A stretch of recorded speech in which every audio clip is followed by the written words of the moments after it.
There are growing concerns over China's accelerated expansion of missile silos in their remote western region that could be used to house nuclear tipped missiles capable of reaching the US.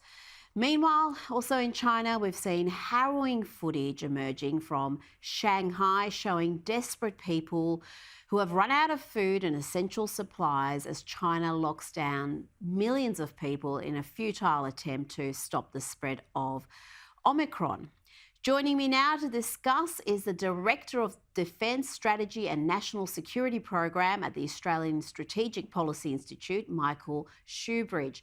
Michael, the American military officials and security analysts have expressed fears that China's nuclear acceleration could mean it could be willing to make a surprise nuclear strike. Hopefully there's no truth to that. What is your expert opinion? Well, Rita, Beijing has made an art of being opaque about its nuclear weapons capabilities and about how it might use them during conflict. It's got a no first use policy, but frankly, no one believes it. And it's accelerating the number and variety of its nuclear weapons. That does nothing but add to these concerns.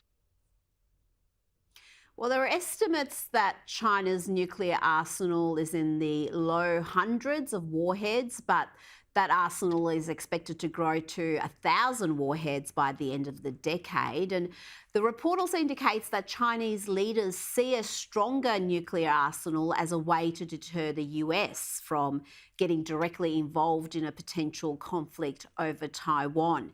Can you see that as motivation for them to increase their arsenal? Well, yes, but you're right. First off, that China is already doing everything it can to build up its nuclear weapons numbers and variants. So, submarine launched missiles, the ground based missiles that you're referring to, they're building a very large number of new silos and also developing its strategic bomber delivery system. It was doing all that before Ukraine, and in fact, it keeps outpacing US assessments. Now, Ukraine probably makes it even more likely China's going to double down on this dangerous path because they see that Putin seems to have deterred US and NATO forces from being active in Ukraine and limited what the West's doing to support Ukraine.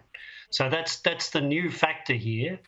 But it all is based on the fact that China is deliberately opaque about these dangerous weapons.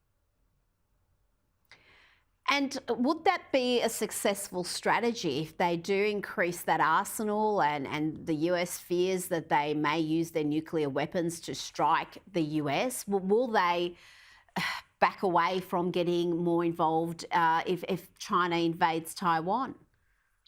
Well, I think it's worth the decision makers in Beijing remembering one big, simple fact. The Americans are the only nation to have used nuclear weapons in war. So the idea that the US doesn't have the political will is just an historical mistake. And it would be unwise for Beijing to make that mistake. We've also got to remember that the Soviets and the Americans took years to both understand the value in arms control and transparency to each other. Beijing has to start down that path, and the sooner it does, the safer it and the rest of us will be.